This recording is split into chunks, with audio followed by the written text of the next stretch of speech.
All right, well, welcome to 9 Hours, 9 Persons, 9 Doors, the novel. This is the first in the Zero Escape series, I believe. Yeah, Zero Escape Volume 1, it says it there. And I am playing the iOS version. There is, this game was originally released on the DS, not the 3DS, the DS.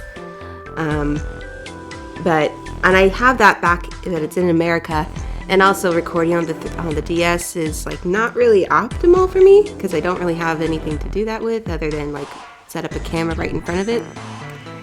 So I'm playing the iOS version.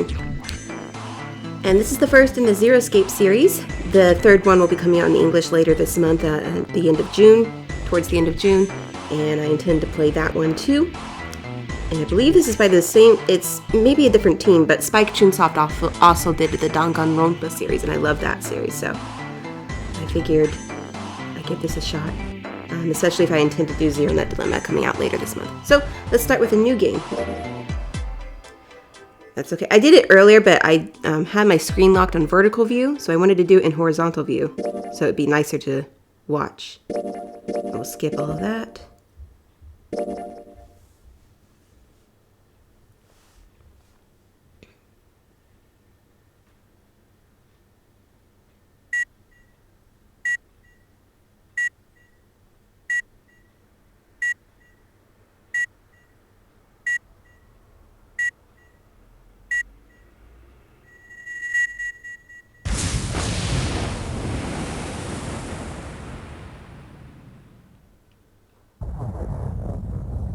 A loud noise startled Junpei awake, and his eyes snapped open. As they adjusted to the light, he realized that he didn't recognize his surroundings. Ow! With a crack, Junpei's head connected with something metal. He rolled over and threw out his hand to steady himself, but he found himself groping at empty air. His balance lost, and his still fuzzy mind struggling to understand what was going on, Junpei tumbled down to the cold gray floor.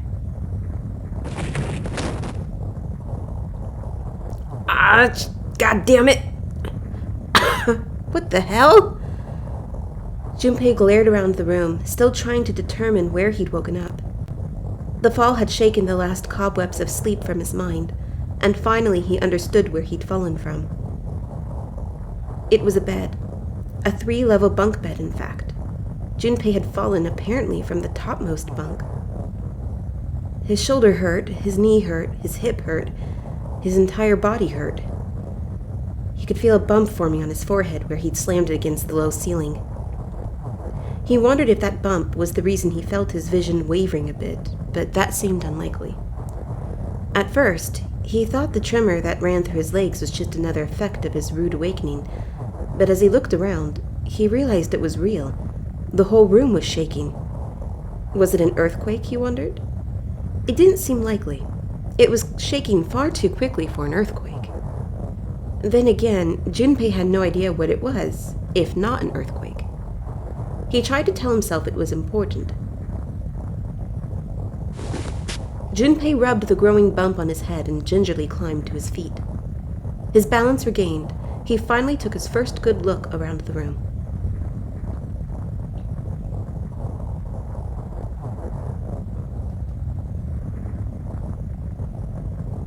And muttered to himself, "Where am I?" His pain momentarily forgotten in the face of the confusion of his circumstances, Junpei looked around the room once again. Minutes passed while Junpei struggled to get his bearings. Then, as suddenly as they had begun, the tremor ceased. A cold silence fell over the room. From somewhere far away, Junpei could hear the sound of metal squeaking. He felt his stomach tighten. There were 1,000 things the sound could have been, but none of the things he could think of were good. In an attempt to distract himself, Junpei looked around the room once more. There was a stove that looked more antique than functional. The 3-level bunk bed had mattresses that were so thin that they were little more than blankets. On the other side of the room was an identical bed, and set in the wall between the beds was a slightly dirtied iron door. The first thing Junpei noticed about the door was the number roughly emblazoned across it. On the surface of the door, in red paint, someone had written 5. 5? What's this 5 mean? Suspicious and still utterly confused, Junpei approached the door, slowly. Standing at last in front of the door, Junpei grabbed hold of the L-shaped handle. A push yielded no movement, and a pull the same result. A few more tries cemented the truth in Junpei's mind. It wouldn't open. It didn't matter how much he pushed and shoved, the handle wouldn't budge. Next to the door was an odd-looking device that reminded Junpei of a card reader. It didn't take a genius to figure out that the odd-looking device was keeping the door shut. Junpei knocked hard on the door. Hey! Hello? Is anyone there? Open the door! There was no response. Junpei threw his left fist into the door and stopped. What the hell is this? He wasn't really sure what else to say. On his left wrist was a bracelet of a sort he'd never seen before. In the center was a large LCD display. It looked like nothing else so much as a watch, but it clearly wasn't that. After all, it showed only a single number. 5. That's the same as the door. True, the numbers were the same, but he had no idea what that might mean. All he knew was that it was strange and new, and he wanted it off. The other side of the bracelet was solid. No buckle, no clasp, nothing. He sighed and flipped the thing back over. There were a number of rivets around the rim of the face. Perhaps... He pushed them, but nothing happened. On a watch, they might be dials for adjusting date or time, but on this bracelet they did nothing. Junpei was at a loss. What was he going to do? Growing more desperate, he began to tug at it. However... Damn, it's no good. Damn thing won't come off. A steel ring ran from the face around Junpei's wrist and back into the face. He wouldn't be pulling the bracelet off any time in the near future. What the hell is the deal with this thing? Frustration and desperation were beginning to mix as the reality of the situation began to dawn fully on Junpei. So much was happening, and none of it made sense. Junpei felt as though he were about to explode. Where am I? And why the hell am I here? Why? Why? What the hell happened to me?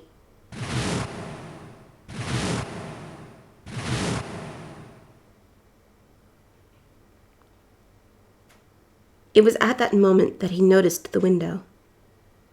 The window was round, rimmed and riveted brass like a window from an early 20th century ship. What? Wait, am I in a ship? Junpei walked slowly toward the window. He could see nothing beyond it but thick, impenetrable darkness. Junpei squinted, trying to see something, anything. It was at that moment.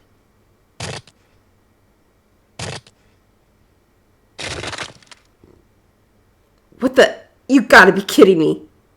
What the hell is going on? Well, what the hell is going on here? A crack split the glass at the window, and for a moment Junpei stared at it.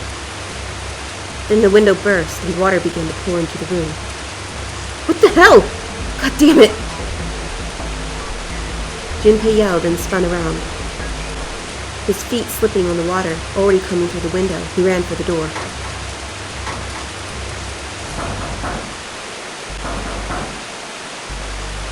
Hey, anyone!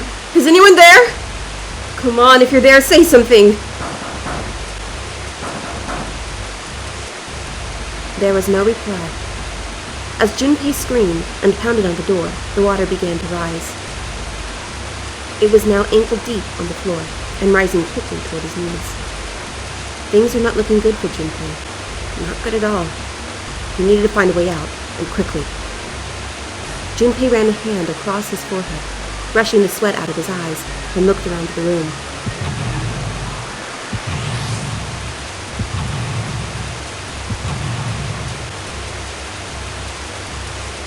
Next to the door, he spotted what looked like blinds. He pulled them up and found a mirror underneath. The face that stared back at him from the mirror looked like that of a stranger. What's up with my face? His confusion was well justified. His face was drawn and pale, and the dark circles under his eyes made him look as though he was nearly dead. Man, what the hell happened to me? How did I end up here? Even as he said it, something in his mind opened, and a memory bobbed to the surface. It was the last thing Junpei remembered before waking up in the strange room. It was past midnight when he came home. Junpei shuffled up the stairs and opened the door to apartment 201. Well, inside was his apartment, a small one-bedroom affair that ran him about $630 a month. He moved into it when he entered college, and so far he'd been there for 3 years and 7 months. It's not a bad price. He stepped inside and turned on the lights. The fluorescent lights on the ceiling blinked and flickered slowly to life, as if waking from a deep slumber. Their cold light illuminated the landscape he'd come home to so many times before. Everything was as he'd left it. The magazines piled up in the corner, the textbooks collecting dust, the CD cases covering the floor, the jeans and t-shirt he'd worn the day before, then tossed onto the floor. There was one thing that didn't belong, however. There was a breeze. Breaths of cold night air wafted into his apartment, carrying the smells of autumn with them. The white curtain framing his window swayed gently in the wind. Huh, that's weird. Did I leave that door open? Junpei walked toward the window, trying to remember if he'd closed it or not before he left. One of the panes was hanging open. He stuck his head out and looked around. Nothing seemed out of the ordinary. Junpei shrugged. He must have just left it open earlier. He closed the window. Then it happened.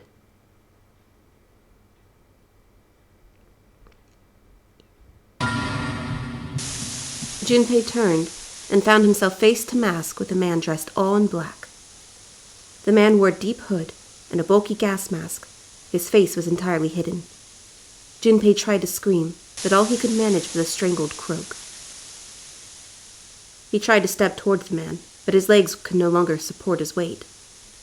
Junpei collapsed to the floor, a crumpled heap of limbs, like a discarded puppet. Too late. He noticed the white smoke that was quickly filling his apartment. A small object, shaped distressingly like a grenade, sat on the floor in front of his face, hissing. The white smoke poured out of it at an incredible rate. The smoke had grown so thick that the details of Junpei's apartment began to fade into the white haze. He could feel his mind begin to fade as well, a white haze that was not the smoke creeping into the edges of his vision. Consider this a privilege. You have been chosen. A rasping voice wormed its way out of the gas mask. It was cold and harsh, and distorted in some way Junpei couldn't put his finger on. You're going to participate in a game. The non-airy game. It is a game, where you will put your life on the line. That was the last thing Junpei remembered. The white smoke overpowered him, the masked man faded from his vision, and he felt his consciousness fall away into the white mist. That's right! That guy with the gas mask! That son of a bitch must have taken me here. As to who the man was, or might have been, Junpei had no idea. Indeed, he wasn't even sure that his assailant had been a man. The voice had been cold and mechanical, like likely passed through a voice changer, and the body had been covered in a thick cloak. Who was the man in the mask? You have been chosen, Junpei. You have been chosen. Junpei remembered that much, but what it might mean, that was beyond him. Junpei had no idea where he was, or why he was there. There was only one thing from his memory that seemed important. You're going to participate in a game. The non-air game. It is a game where you will put your life on the line. The non-airy game, huh? The hell is a non-airy game? Damn it.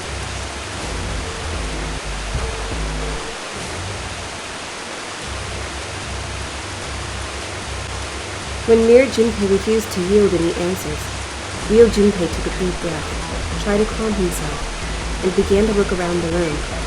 In a chunk on the bed, he found 9 cards. Written on each card was a number, and the numbers ran from 1 to 9. Tucked in with the cards was a note. On it was written the following. Pass 3 cards through the locking device. If the digital root matches the number on the door, then it will open. Digital root? What the hell is that? I feel like I've heard it before, but where? He racked his brain for any recollection of where he had heard the words digital root before. And then suddenly, like a dam breaking, it all came rushing back. Add up all the digits in a number. If the result had more than 2 digits, do it again. Keep going until you had a single digit number. For instance, if the number in question was 678, the digital root would be 3. 6 plus 7 plus 8 equals 21. 2 plus 1 equals 3. If the number was 1,234, the digital root would be 1. 1 plus 2 plus 3 plus 4 equals 10. 1 plus 0 equals 1. Yeah, of course. Junpei cheered to no one in particular. Cards in hand, he waded over to the device next to the door. Which card should I use? Have to use 3. And the number on the door is 5, so 3 plus 5 plus 6 equals 14. 1 plus 4 equals 5. That's it! He plucked the cards of numbers 3, 5, and 6 out of his hand and slid them through a slot of the device. With a pull on the lever, it lit up blue. Junpei swallowed and tried to rein in his galloping heart. Then he grasped the door handle with both hands and shoved it open.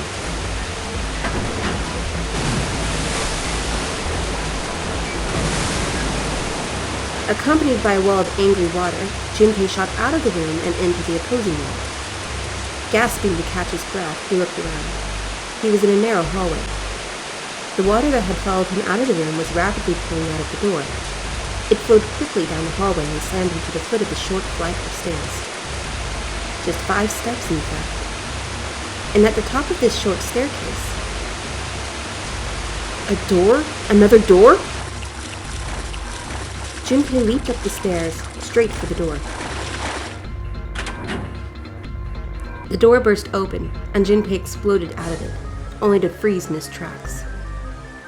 What other possible response could there have been to what he saw? What the hell? His voice trailed off, and all he could do was stare. A polished floor stretched out before him, ornate staircases rising up from the edges, each one of them equidistant from the others. The stairs and pillars were solid wood, and Art Nouveau embellishments and decorations covered the walls and pillars. It looked like nothing so much as the entrance to a luxurious mansion from the early 1900s. Junpei couldn't help but wonder, was he really in a ship? The water quickly filling the hallway behind him suggested that yes, he was. As he looked, a fresh wave rolled out of the room he'd been in, gathering speed as it moved toward the stairs. Yeah, that's what I thought. This is totally a... Oh. Wait, what the hell? A wave? Shit! I gotta get out of here! Junpei spun around, his wet shoes squeaking in protest on the polished floor, and ran toward the tremendous staircase in front of him.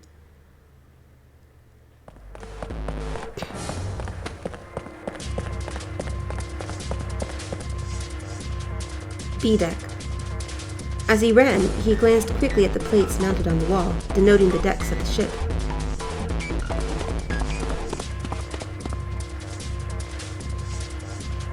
He took the stairs 2 at a time, not entirely sure where he would find himself. Just as he began to wonder where, in fact, the stairs did lead.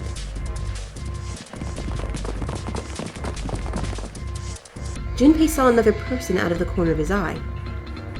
He stopped short, nearly tripping over the next stair, and looked. It wasn't just one person he'd seen. On the landing to the left of the stairs, there were 4 people staring at him. And on the right side, 3 more. All told, there were 7 of them. It looked as though they had been on their way down the stairs. They'd stopped short when they saw Junpei, their eyes wide. He'd done the same, of course, and now they stood there staring at one another. Junpei didn't move, one foot placed awkwardly on the next step, in the middle of a stride. Who were these people? This entire interaction lasted only a matter of seconds. The woman spoke to Junpei, and time began to move again. I guess there's another one of us now. The woman was dressed, Junpei thought, rather like a dancer. Her clothes covered very little, and her prodigious jewelry little more. Hey, you, come on, hurry! With no further ceremony, she ran, straight past Junpei and toward the doors behind him. The sudden proximity of a woman with such striking assets left Junpei momentarily stunned. Okay, calm down, boy. But the others wasted no time and quickly followed the strange woman. The first to pass Junpei was a young man with silver hair. He threw a quick glance in Junpei's direction as he ran, muttering, One of us, huh? Following him was an older man, his face calm and without fear. Soft wrinkles sprouted from his eyes, and he came close enough as he passed for Junpei to see wisps of gray in his hair. His composure and shock of hair struck Junpei as rather like that of an elderly lion. Going up won't do you any good. There are 2 doors, but neither of them will open. The next to speak was a girl with pink hair and a high voice. Come on! Aren't you coming? You gotta hurry! Her small hand was wrapped around the wrist of another man. His eyes were closed, almost as though he were sleeping. His features were graceful, almost serene, and he was dressed rather elegantly for someone his age. Something about his posture seemed very refined, and Junpei couldn't help feeling he was noble and dignified somehow.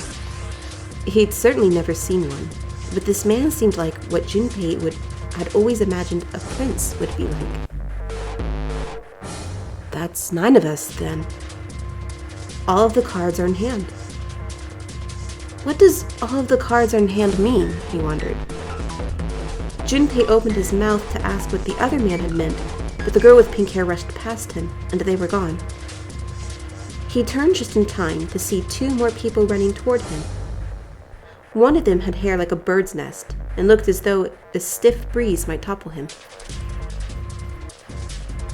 And the other was a veritable mountain of a man. Hey, what the hell are you just standing there for? Didn't you hear him? The doors on A deck are no good. We gotta check the doors on B deck. Got it? Now go. Before he had a chance to respond, the man laid a massive hand on Junpei's shoulder. With no more effort than Junpei would have used to brush aside a fly, the man shoved him out of the way. Whoa! Thrown off balance by the man and recent events, it took Junpei a few steps to get his bearings. He finally regained his balance and looked up at what the other 7 had been running toward. There were 2 pairs of large iron doors set into the wall in front of him. They looked quite sturdy, and each had handles jutting from them. Written across the surface of each door in red paint was a number. The door on the right had a 4, and the door on the left had a 5. They're the same. The guy Junpei had decided to call Silver was mumbling to himself. The room I woke up in had a number on the door, just like that. You too, huh? With an arched eyebrow, the lion looked over at Silver. My cell was the same, a number upon the door. It was as though the floodgates had been opened. They all began to talk at once. Me too. I did too. Yeah, a door with a number on it. It soon became clear that each one of them had awoken in a room with a locked door and solved a puzzle to escape. They'd all ended up in the same room, almost as though they'd been guided there. Yes, we all saw the same thing. That's not important. We need to hurry. You think I don't know that, lady?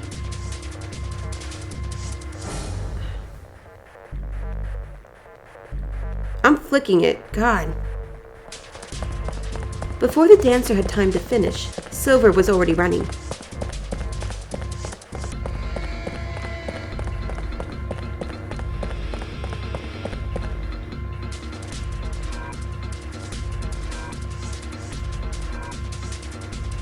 He grabbed hold of the door labeled 5 and pulled. However, fuck, it's not opening. This damn thing won't even budge. Move, you're in the way. The mountain grabbed Silver's shoulder and tossed him aside. His path cleared. He took a few steps back, then threw himself at the door. Once. Twice. 3 times. The door shook as his body slammed into it, but showed no signs of breaking or opening. The mountain threw himself at the door again. Junpei turned toward door 4. Next to the door on the wall was a small box. It looked just like the one that he'd seen in his room next to that door. If it was the same, then this door was likely locked as well. Still, he had to check. Junpei grabbed a handle and threw all of his weight into it.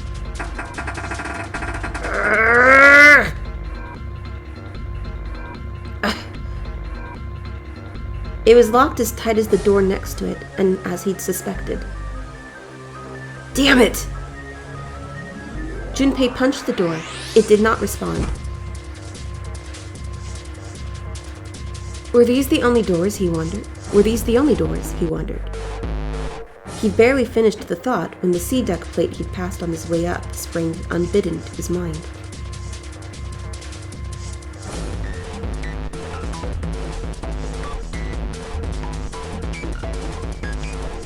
I don't know why when I flick my finger across the screen, it doesn't move like that. It doesn't pull up the next text.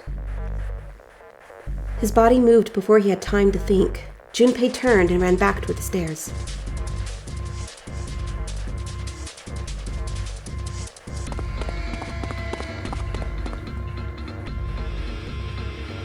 He had scarcely taken a step when, at the top of the stairs, next to an ornate clock embedded in the wall, he saw a person. It was a girl. She looked to be the same age as Junpei. He froze, unable to look away from her face. He wasn't confounded by her beauty or something equally silly. No, there was another reason he couldn't take his eyes off the girl. Junpei had seen her somewhere before. He couldn't quite remember where, but he knew. He knew he'd met her before. The girl, too, stared at Junpei, similarly stunned. Her response suggested she'd seen him before as well.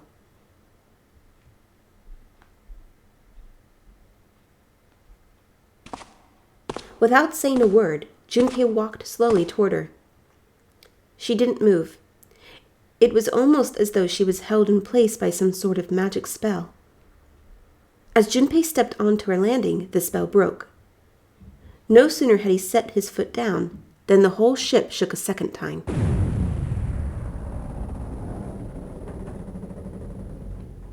Ah! The quake caught the girl unprepared, and she fell. Moving on instinct, Junpei leaped to catch her. Or so he thought.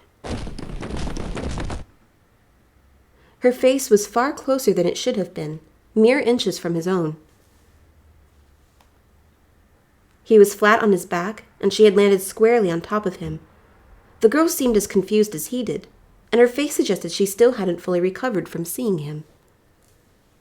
For a moment that seemed to stretch for a very long time, they stared at one another. The ship stopped shaking. Everything was quiet. Water could be heard from the bottom of the ship, lapping faintly at walls and ceilings, but eventually that faded as well. The silence was complete, a thick, muffling blanket. At last, the girl opened her mouth. "Oh my gosh! Is that you, Junpei?" What? Why did you skip that? Akane?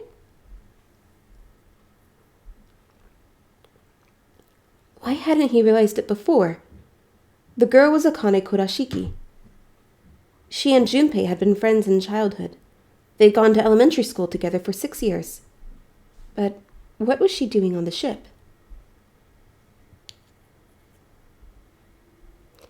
Her soft eyes were only inches away from his own. He could feel the warmth of her face. Feelings he'd thought long forgotten began to work their way to the surface. He could feel his face heating up.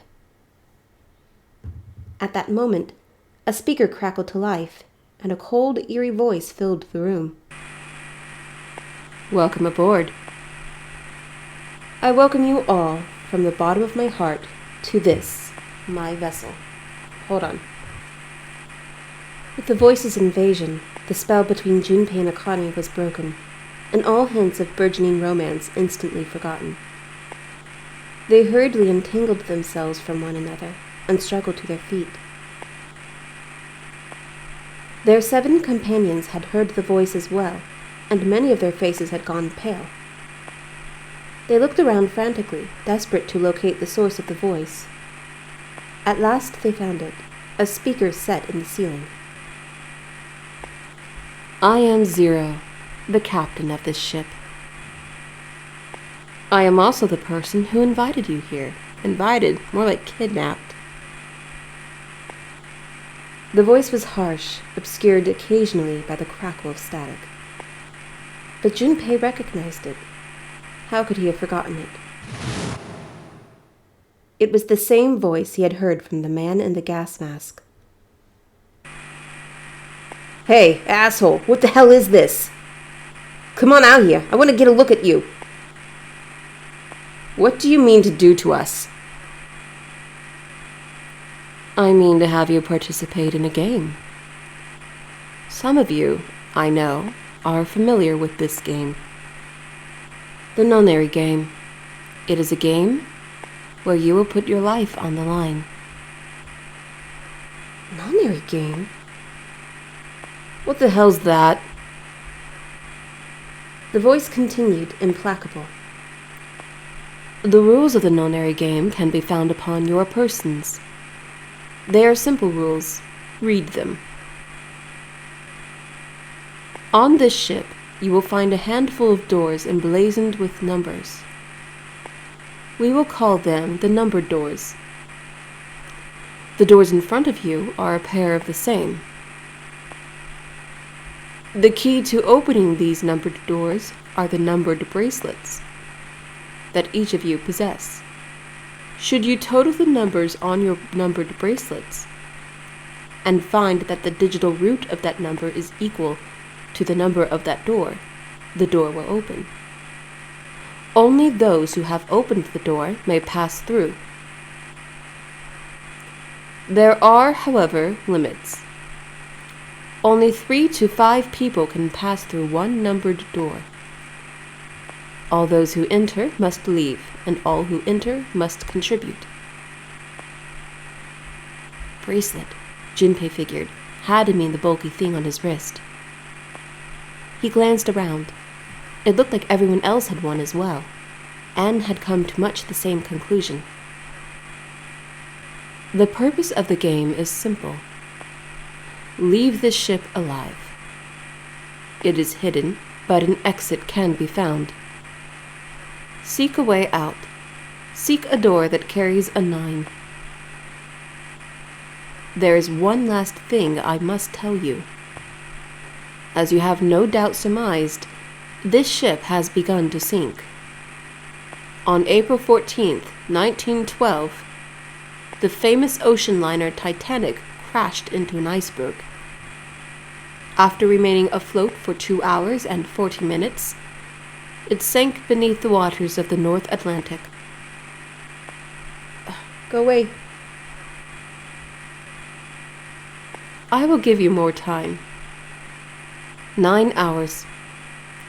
That is the time you will be given to make your escape. The voice finished, and the speaker went silent. The sound of a bell tolling echoed through the hall.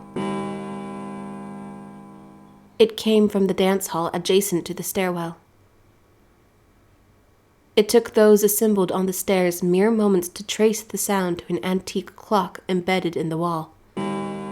7, 8, 9. The sound of the 9th bell faded away. The 10th never came. That meant the time was 9 o'clock. Most likely 9 o'clock in the evening. When Junpei had peered out the window of his cell, he'd seen nothing but blackness. It had to be nighttime. If that was the case, then they would need to escape by 6 a.m. the following day. Now it is time. Let our game begin. I wish you all the best of luck.